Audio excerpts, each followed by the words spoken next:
Hola, ¿qué tal? Muy buenos días a todos. Qué lindo poder cantarle junto al Señor y qué bendición poder nuevamente entrar en sus hogares o donde usted esté para compartir este programa. Gracias, David, que estuvo aquí al inicio haciendo la introducción, hará luego la conclusión. David nos ayuda aquí en el liderazgo de los jóvenes, pero también en el programa ministerial de sonido. Una bendición para la iglesia junto a los demás hermanos que hoy vinieron a hacer este programa. Gracias a cada uno de ellos por el tiempo, por el esfuerzo. A partir del día jueves ya se arma todo, las imágenes, se coordina todo y qué bendición. Así que estamos muy contentos por eso. Quiero darles unos anuncios muy importantes. Recuerde lo que le hemos venido diciendo hace un par de domingos atrás. Si Dios permite, abriremos el templo para los cultos dominicales el primer domingo de mayo. Déjeme contarle esto. Esta semana tuvimos nuevamente reunión con la junta directiva, con los ancianos, otras personas más que también tuvimos que invitar, y se han tomado varias decisiones al respecto. Por ejemplo, se terminaron de definir los protocolos que usaremos cuando abramos el templo, y más adelante les vamos a informar de eso. Solo le cuento una cosita para que usted vea todo lo que implica. Por ejemplo, ustedes que vienen o que venían antes, que se congregaban aquí, saben, hay varios baños aquí que se utilizan. Los baños en estos días se van a cambiar todas las llaves de los lavamanos y los dispensadores de jabón, y todo va a ser con sensores para que no tenga que tocar nada de eso. Solo ese cambio en todos los baños. Estamos hablando de casi 40,000 quetzales. ¿Sabe usted lo que es eso? Más de $5,000 para los que nos ven en otro lugar. Y aparte hay un montón de otros proyectos en marcha y cambios para mejora que estamos haciendo. Así que gracias por las oraciones y por las ofrendas.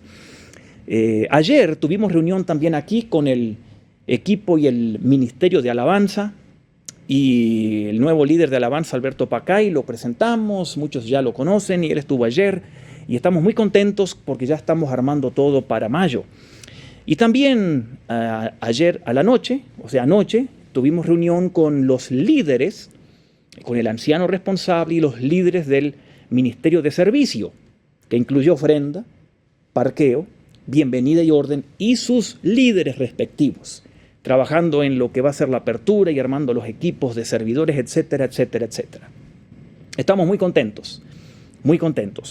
Pero también, y otras cosas más que ya le vamos a ir informando de las decisiones que se tomaron. Estamos trabajando muchísimo, pedimos sus oraciones. Pero también quiero informarles, porque gracias a Dios hay muchas personas que nos han estado escribiendo y llamando en este último tiempo, diciendo que cuando abramos se quieren congregar aquí y se quieren hacer miembros aquí. Sí, cuando abramos, esta será una nueva iglesia. Algunos hermanos que venían antes ya no están entre nosotros, partieron a la presencia del Señor. Otros se enfriaron y no caminan con el Señor. Otros posiblemente se fueron a otras congregaciones. Y otros vendrán por primera vez aquí. Y quiero informarles de esto. Cuando abramos aquí, ya luego les vamos a informar, vamos a volver a dar los cursos para hacerse miembro. Si alguien se quiere bautizar o hacer miembro, es el mismo curso que nosotros damos. Y este curso se llama Módulo 1, Convirtiéndome en miembro de la iglesia. Todos ustedes que se quieren congregar aquí y hacerse miembro aquí, tienen que tomar este curso, Convirtiéndome en miembro de la iglesia. Allí enseñamos qué es el bautismo, un poco sobre los valores, la misión de la iglesia, etcétera. Son 4 capítulos que dura este curso. Y usted se puede hacer miembro, o si quiere bautizarse, ahí también se puede bautizar y hacerse miembro. Después de este curso, le sigue el módulo 2, Convirtiéndome en un cristiano maduro. ¿Qué enseñamos aquí? Aquí enseñamos cómo usted tiene que ir a la refri y prepararse la comida para alimentarse espiritualmente, para crecer. Cómo orar, cómo leer la Biblia, cómo meditar en la Biblia, cómo ayunar, etcétera. Y como nos quedaban pocos manuales, cuando empezó la pandemia, hemos hecho algunos detalles que se han cambiado en los manuales y ya se han enviado esta semana a la imprenta de estos 2 módulos a imprimir nuevamente cientos de manuales. Esto tiene un costo de miles de quetzales también. Pero también Estamos por terminar de escribir el módulo 3. Ahí van a ver ustedes la imagen en la pantalla. Este módulo se llama Convirtiéndome en un ministro de Jesucristo. Es muy importante este módulo. Todos los que tomaron el módulo 1 y 2 pueden tomar el módulo 3 o llevar el módulo 3. Este manual del módulo 3 se ha escrito para que todos descubran cuál es su don o sus dones espirituales. Allí se explican los dones espirituales de acuerdo a las listas de dones espirituales que dice la Biblia, que son 4 listas. Allí explicamos todos los dones espirituales. Hay un inventario personal de 200 preguntas para que tú, querido joven, para que usted descubra su don espiritual. Y también explicamos conceptos e ideas erróneas que se tienen de los dones espirituales, hacemos aclaraciones de los dones más polémicos, etcétera, etcétera. Este manual también, como el módulo 1 y 2, tiene 4 capítulos. Los capítulos son: soy un ministro de Jesús, cómo me ha formado Dios, cuáles son los dones espirituales y aclaración sobre los dones espirituales. Ahora, escuche bien esto. Hay un cambio que vamos a hacer. Si usted aquí se congregaba antes y se hizo miembro, aquí las clases se daban los domingos a la mañana, entre el primer y segundo culto. Cada libro son 4 capítulos. Un domingo se daba cada capítulo. Así que en un mes usted podía tomar todo el curso. 4 capítulos, 4 domingos. Se daban 1 hora cada domingo a la mañana, un capítulo. Para no tener tanta gente congestionándonos aquí, entonces lo que vamos a hacer ahora, a partir cuando abramos, vamos a dar estos módulos los domingos a la tarde. Pero para que no tenga que venirse 4 veces los domingos a la tarde, vamos a dar 2 capítulos por domingo. Así que en 2 domingos usted puede llevar todo un módulo. Cuando abramos aquí el templo, les vamos ya a explicar para que usted se inscriba y cuándo vamos a comenzar a dar estas clases. Así que estamos muy entusiasmados, motivados, muy contentos con lo que Dios está haciendo con esto. Ore. Y gracias por las ofrendas, porque imprimir mil copias de cada libro tiene un costo muy alto y lo estamos haciendo con mucho amor para todos. Así que gracias a Dios estamos retomando ciertas cosas y conforme pasen los domingos les vamos a dar más información de la apertura aquí del templo. Los otros 2 anuncios que me tocan compartirles son los siguientes. Este viernes comenzamos una nueva serie y el viernes que viene, vamos a estudiar el tema: parezcamos a un equipo de fútbol, no a un tenista. Ahora, yo no voy a hablar de deporte, pero acá hay una ilustración y una comparación muy interesante. La iglesia, nos debemos parecer a un equipo, no a jugadores individuales como en el tenis. Así que eso vamos a estudiar este viernes. Y el domingo que viene, siguiendo con estos temas de la salvación que estamos estudiando, el domingo que viene estudiaremos el tema: ¿cuáles son los resultados o los beneficios o algunos beneficios de la salvación en la vida de alguien? Así que no se pierda el tema también del domingo que viene. ¿Estamos bien?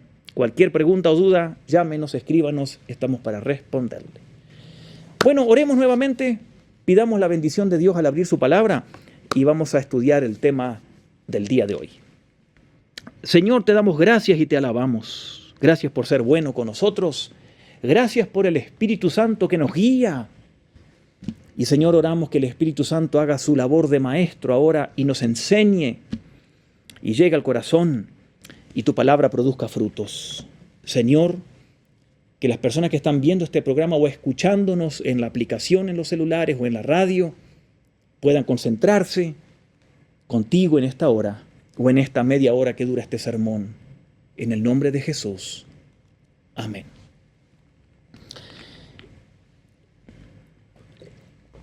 Los 2 últimos domingos hablamos acerca de cómo ser salvos. ¿Recuerda?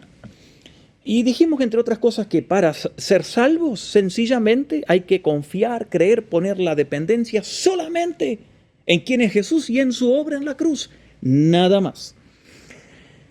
Pero después que una persona toma esa decisión, hay que crecer espiritualmente.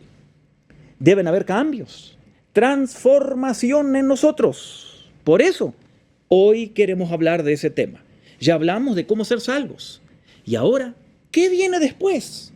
Bueno, hoy queremos hablar de este tema. ¿Cómo me transforma Dios?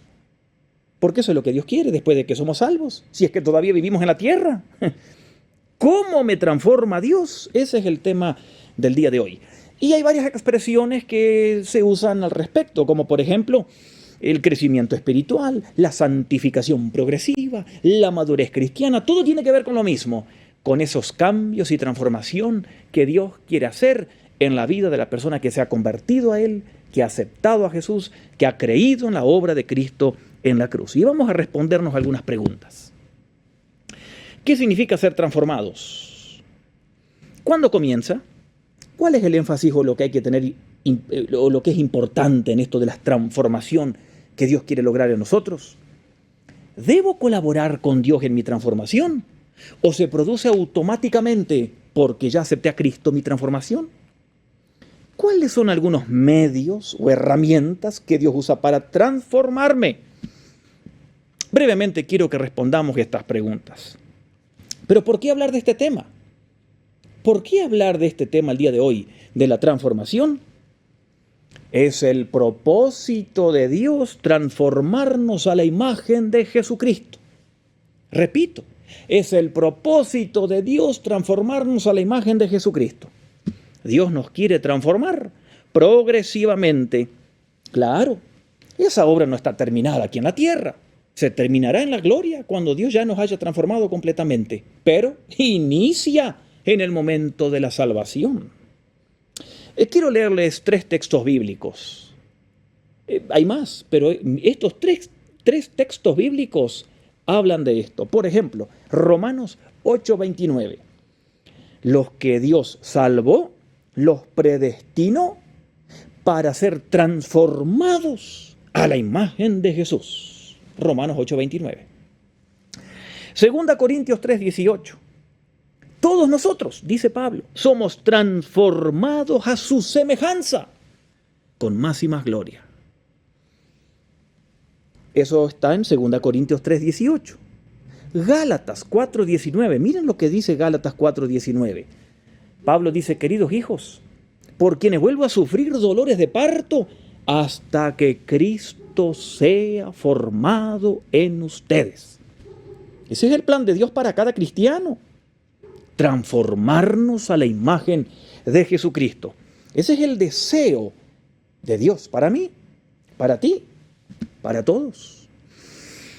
El escritor Max Lucado al respecto dijo, Dios nos ama tal y como estamos hoy. Es cierto. Qué alivio, ¿no? Dios nos ama tal y como estamos hoy, pero nos ama demasiado para dejarnos como estamos hoy. ¿Entendió? Dios me ama así como soy, pero me ama tanto que no quiere que siga como soy. Me quiere seguir transformando a su imagen. Ahora, ¿qué significa esto?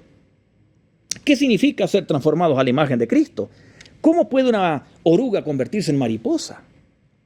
No entendemos eso, pero esa es la metamorfosis, el cambio, la transformación. Y eso es lo que Dios quiere producir en nosotros. ¿Cómo es posible que una persona que detesta a Dios, que ignora a Dios, que no quiere saber nada con las cosas de Dios, de pronto empieza a interesarse, a amar a Dios y a tratar de seguirle y obedecer a Dios? ¿Cómo es posible que una persona con hábitos destructivos como el alcohol, la droga, el tabaco, se transforme en una persona con dominio propio, amable, compasiva, como Rahab en el Antiguo Testamento o el propio Saulo de Tarso en el Nuevo Testamento? ¿Cómo es posible que eso suceda? Es por el cambio, la transformación. Ese es el proceso del Espíritu Santo transformándonos a nosotros para que poco a poco tengamos las virtudes que tuvo Cristo. Poco a poco. Esa es la metamorfosis, la transformación que Dios quiere en nosotros. Ahora, dése cuenta de algo. Piensa en esto. ¿Será posible? ¿Se da cuenta que los cristianos generalmente no esperan que hayan cambios para mejora en otro cristiano? ¿Se da cuenta? ¿Cómo es que Satanás ha puesto en la mente de nosotros que una vez que una persona confía o cree en el Señor Jesucristo, ya es suficiente, ya la hizo. Por eso no nos sorprenden que no haya cambios en alguien, pero sí nos sorprende cuando un cristiano cambia y es transformado. Ese es el plan de Dios. ¿Cómo lo hace Dios?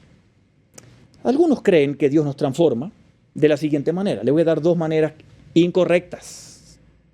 Primero, algunos creen que para que Dios me transforme, yo debo estudiar mucho la Biblia y conocer mucho la Biblia.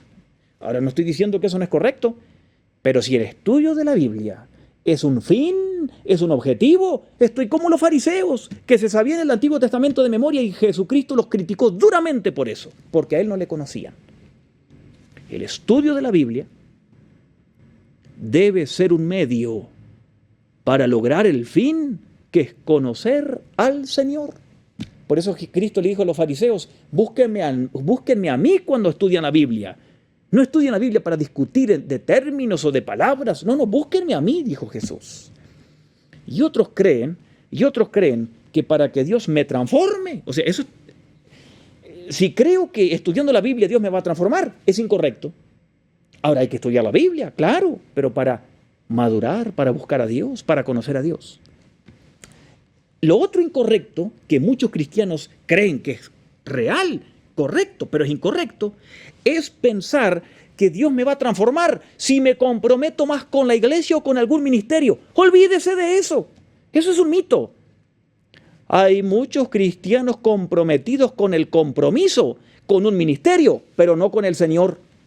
Entonces no hay transformación ni cambio en ellos. Entonces, estamos hablando de la transformación que Dios logra en nosotros o que quiere lograr. Esa transformación espiritual interna. Por eso la pregunta, ¿qué significa ser transformados a la imagen de Cristo?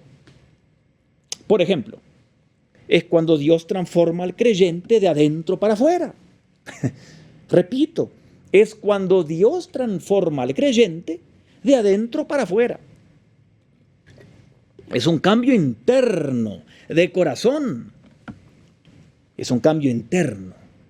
Cambia el centro de la voluntad, de las emociones, de la personalidad de alguien. Y eso cambia sus motivos, sus intenciones, sus relaciones, su conducta, sus hábitos, su forma de hablar, etc. Porque es un cambio interno, de adentro hacia afuera. Es la transformación del creyente. Eso es una obra sobrenatural del Espíritu Santo. Claro, esa transformación que Dios lo quiere hacer poco a poco, que es una transformación interna, pero afecta todos los aspectos de la vida de una persona. Su hablar, su conducta, sus hábitos, sus intenciones, etcétera, etcétera, etcétera. La pregunta, ¿cuándo comienza esta transformación en un creyente? ¿Cuándo comienza? Es una transformación espiritual, interna, y cuando nosotros confiamos en la obra de Cristo como único camino para la salvación, pasamos de muerte espiritual a vida espiritual. La persona sin Cristo está muerta espiritualmente, aunque camine y coma. Pero Pablo dice en Efesios 2 que una persona sin Cristo no tiene vida espiritual. Tiene un alma, pero no tiene vida espiritual. Cuando acepta a Cristo, pasa de muerte a vida. Se le imparte la vida espiritual. Nace de nuevo. Aceptó a Cristo. Y a partir de ahí comienza la transformación. En el momento de nuestra conversión comienza la transformación. Muy importante, recuerde eso. En el momento de la conversión comienza la transformación. Allí, por ese nuevo nacimiento, por la regeneración, dice la Biblia, el principio de vida es puesto en la persona y comienza a tener vida espiritual. Es un bebé en Cristo que va a tener que madurar, crecer espiritualmente. Escuche bien eso.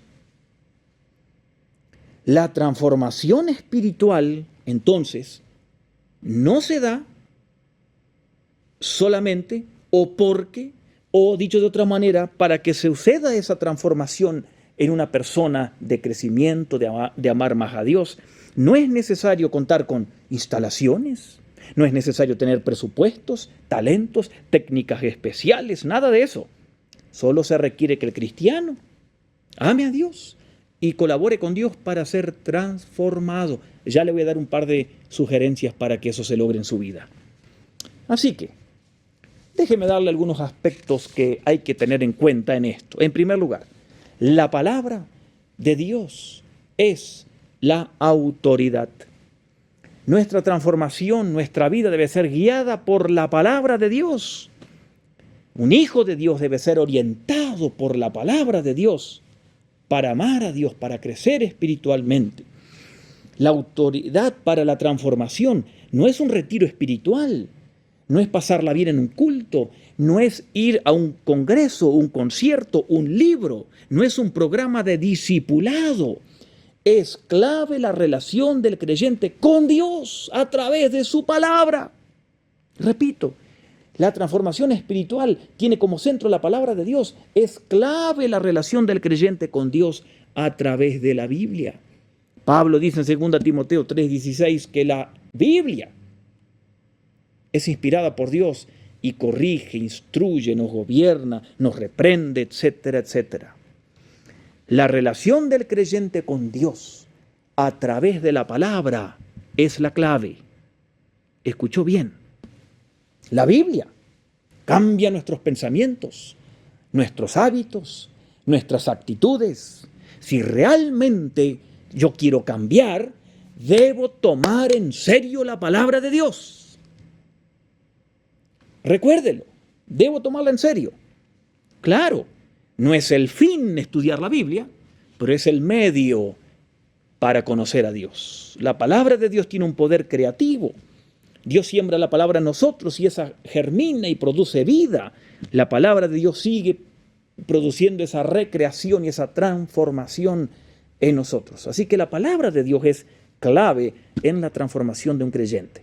Y segundo, el cambio de corazón tiene prioridad sobre las conductas externas que alguien tenga. Dios cambia al creyente a nivel del corazón y eso influye en su conducta. No es al revés. No es al revés. Dios cambia a la persona de adentro hacia afuera, como Cristo lo dijo, porque toda conducta, dijo Cristo, se basa en lo que está en el corazón. Y allí se habla de corazón, como ya he enseñado antes, no que es un músculo que bombea sangre, sino el corazón como centro de la voluntad humana. Por eso Jesús dijo en San Lucas 6:45, Lucas 6:45, el que es bueno, de la bondad que atesora en el corazón produce el bien, pero el que es malo, de la maldad del corazón produce el mal. Por eso el Señor obra de adentro hacia afuera. El mundo de afuera hacia adentro.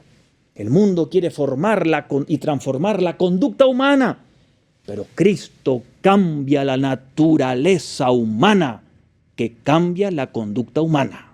¿Escuchó bien? El mundo enfatiza la conducta. Cristo cambia el interior, el corazón, la naturaleza, que luego produce una conducta diferente. Ahora bien, la pregunta que todos queremos tener, la respuesta es esto práctico. Y es la quinta pregunta de hoy. ¿Cómo colaboro con Dios en mi transformación? Si la transformación no es automática, Dios no me va a transformar por el hecho de que yo sea cristiano. ¿Cómo colaboro con Dios para que se logren cambios en mi vida? Hay varias cosas que Dios usa y que yo debo colaborar con Dios, pero quiero mencionarles lo que yo creo que son las dos principales. Hay más herramientas, pero hay dos. Si usted pone en práctica estas dos, usted va a cambiar, usted va a ser transformado. Dos herramientas claves, donde el creyente no es pasivo, sino que debe colaborar con Dios en la obra de transformación. Primero, meditar en la Biblia. Primero, meditando en la Biblia. Esto está relacionado con leer la Biblia, porque yo no puedo meditar en algo en la Biblia si no leo la Biblia. Esto está relacionado con leer la Biblia y orar, pero enfatizo meditar. Dios se comunica con nosotros a través de su palabra, ¿no es cierto? Revelada. Y respondo en oración, pero enfatizo en la meditación porque creo que es el hábito espiritual que quizás la mayoría de los creyentes han dejado de lado, porque vivimos en un mundo tan acelerado y estresado que no hay tiempo a veces para meditar lo que uno ha leído. Alguien se preguntará que por qué no digo hay que leer la Biblia. Bueno, enfatizo que la mayoría de cristianos leen la Biblia. Damos por hecho eso, pero creo que quizás se falla en meditar la Biblia. Y esto es muy importante.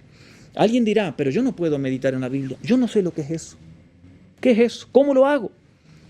Es muy difícil, no puedo hacerlo. Bueno, mire, le quiero dar unos ejemplos. Si usted tiene una deuda, cuando nos atrasamos en un pago de una deuda, ¿qué sucede con nuestro pensamiento? Pensamos en la deuda, ¿no es cierto? Eso es meditar en la deuda. Si a usted le gusta el fútbol, o a ti, querido joven, te gusta el fútbol, si tu equipo ganó 1-0 y fue un golazo, tú recuerdas el gol o le compartes a otro cómo fue el gol. Eso es meditar en el gol. Si a ti te gusta la cocina, o si a usted le gusta la cocina, por ejemplo, y le gusta preparar alguna receta, mira en televisión o en internet o en YouTube alguna receta y luego lo quiere preparar, usted medita en esa receta. ¿Se da cuenta? Que es meditar, es pensar. Algunos dicen, algunos cristianos, yo leo tantos capítulos por día porque quiero leer la Biblia en 6 meses o en un año. ¿De qué le sirve repetir o leer rápidamente la Biblia mecánicamente? Si cuando termino de leer, cierro la Biblia y salgo corriendo a trabajar y ni me acuerdo lo que he leído. Muchos han dicho que meditar con frecuencia es la palabra. Muchos lo han dicho, es la clave y es algo poderoso para un cristiano, para cooperar con Dios. De nada sirve leerse la Biblia en un año si uno no medita lo que lee.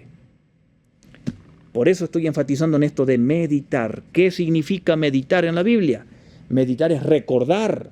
Usted vio un gol, lo recuerda. Vio cómo se hace una receta, la pone en práctica. Meditar es eso, recordar, pensar, asimilar, decir qué voy a hacer en base a lo que leí. Eso es meditar en la Biblia, es recordar lo que leí. Por eso si usted quiere leerse 5 capítulos, por ahí usted va leyendo y quizás hay un versículo que le pegó, le tocó el corazón. No siga leyendo, deténgase en ese versículo porque Dios le está hablando a través de ese versículo. Pare ahí, medite ahí y Dios le va a hablar. No lea mecánicamente la Biblia. La Biblia es vida, es vida. Cuando uno medita es como hablarse a uno mismo sobre lo que uno ha leído. Ahora, ¿qué sucede cuando uno está meditando en algo que leyó en la Biblia? Usted lee un salmo y luego piensa en ese salmo un rato. Entonces uno empieza a relacionar lo que lee con la vida de uno. Uno empieza a relacionar lo que lee con las decisiones de uno. Uno relaciona lo que lee con las relaciones de uno. Uno relaciona lo que lee con el trabajo de uno. Uno relaciona lo que lee con el ministerio de uno. Eso es meditar, es entrar en una interacción con la palabra. Eso es meditar. Leemos quizás un salmo y nos quedamos un ratito en calma, pensando lo que leímos, o volviendo a algún versículo que nos llama la atención, y dejar que la palabra nos muestre cómo estamos y en los cambios que queremos hacer y en las decisiones que debemos tomar. O sea que nos entretejemos, nos mezclamos con la palabra. Eso es meditar. Y ahí yo creo que fallan muchos cristianos. Leen la Biblia, pero falta meditar en la Biblia. Entonces, para colaborar con Dios en mi transformación, primero, debo meditar en la Biblia. Segundo, y hay muchas más herramientas, pero con estas 2 por hoy suficiente. Segundo, debo responder bíblicamente a las circunstancias difíciles de la vida, sean circunstancias pequeñas o grandes. Si yo aprendo a responder, a reaccionar bíblicamente, Dios está produciendo su transformación en mí. Pero si cada vez que surgen problemas, dificultades, reacciono mal y en la carne y con mi ego, y me enojo y esto y lo otro, entonces Dios no está haciendo su obra en nosotros. Debo aprender a responder bíblicamente a los desafíos de la vida.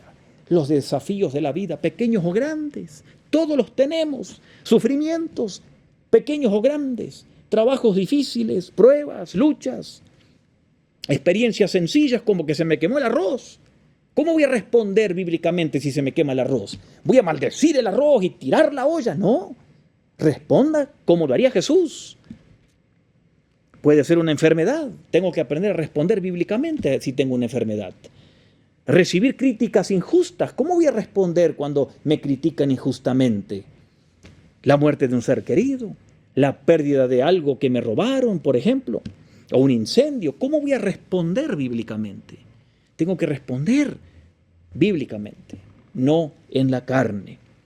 Pedro dice en 1 Pedro 1:7 que el oro se acrisola con el fuego. Nuestra fe vale más que el oro y también debe ser probada a través de las pruebas. Dios dice que cuando sufrimos experiencias difíciles, tenemos que aprender a responder con perseverancia, fe, madurez, paciencia, dependencia en Dios, humildad. Y Dios ahí va probando nuestro carácter y vamos aprendiendo y tenemos más consolación, gozo, esperanza, etcétera, etcétera. ¿De dónde vienen nuestras circunstancias difíciles, los problemas que sufrimos? A veces uno los causa, a veces vienen de parte de Dios, a veces vienen de parte del mismo diablo. Eso no importa. Lo importante es que aprendamos a responder bíblicamente. Y así, más y más me pareceré al Señor Jesucristo. Dios quiere que me parezca más a Él. Y entonces me va a tener que llevar a situaciones que el mismo Cristo pasó, experimentó. Jesús aprendió. Él fue tentado. Jesús fue criticado injustamente. Fue probado en todos aspectos. Se sintió solo. Por todas esas experiencias, el Señor permitirá que pasemos. Dios me llevará a situaciones que Jesús experimentó para probarme. Dios nos llevará a situaciones que Jesús mismo experimentó. Podemos perder la oportunidad de crecer y de cambiar si permito que los desafíos de la vida me desanimen, me amarguen, me distancien de Dios, me distancien de su palabra, me distancien de su pueblo. Entonces no estoy madurando y creciendo. Escuche bien, el cristiano no debe estar contento solamente con su salvación, cuando Dios nos está llamando también a la transformación. Dios no solo quiere la salvación, Dios quiere la transformación del creyente. Esa frase recuérdela. Dios no solo quiere la salvación, Dios quiere la transformación. El Evangelio de Cristo no solo anuncia y ofrece la entrada al cielo, a través de la presencia de Dios en la vida nuestra, toda la vida, Dios propone cambiarnos progresivamente a su imagen para que vivamos más y más como Él lo haría. Colaboremos con Dios en ese proceso, meditando en lo que leemos desde su palabra y respondiendo bíblicamente a los desafíos y circunstancias difíciles de la vida. Porque Dios no solo quiere nuestra salvación, aún nos tiene en la tierra, porque quiere que seamos transformados a su imagen más y más. Como dijo el escritor que les mencioné al inicio, Dios nos ama tanto, así como estamos, pero nos ama tanto, por eso no quiere que nos quedemos como estamos, nos quiere transformar más y más. Amén. ¿Usted quiere ser transformado más y más? Seguro que sí. Medite en su palabra, eso implica leerla, y reaccione bíblicamente a los desafíos de la vida. Pidámosle a Dios que nos ayude. Señor que estás en el cielo, te bendecimos y te adoramos. Gracias, Señor, porque tú tienes expectativas muy altas de nosotros. No te conformas solo que vayamos al cielo y que te aceptemos en nuestro corazón o que creamos en ti para salvación, sino que también quieres producir esa obra de cambio, de transformación a tu imagen, más y más en nosotros, conforme pasa el tiempo. Señor, y nosotros a veces vemos que quizás caminamos 2 pasos para adelante y por ahí retrocedemos uno y otro para adelante. Pero en todo este vaivén de la vida, de pruebas, luchas, ayúdanos a colaborar contigo para crecer, para ser transformados a tu imagen. Señor, que tú obres tu plan perfecto en la vida de cada uno de los que nos están viendo en esta hora o escuchando. Como tú mismo dijiste allí en Filipenses, el que comenzó la buena obra la irá perfeccionando hasta que tú vengas. Y por fe creemos que estás perfeccionando esa obra en cada uno de nosotros. Y ahora intencionalmente y conscientemente nos comprometemos a colaborar contigo en ese proceso de cambio y de transformación, porque es lo que tú quieres. Señor, bendice a todos los que están viendo este programa. Ayúdales a seguir avanzando en la vida cristiana y a colaborar contigo en todo. Gracias, Señor, por todo. Te alabamos y te bendecimos. Y gracias por amarnos tanto. En el nombre de Jesús. Amén y amén.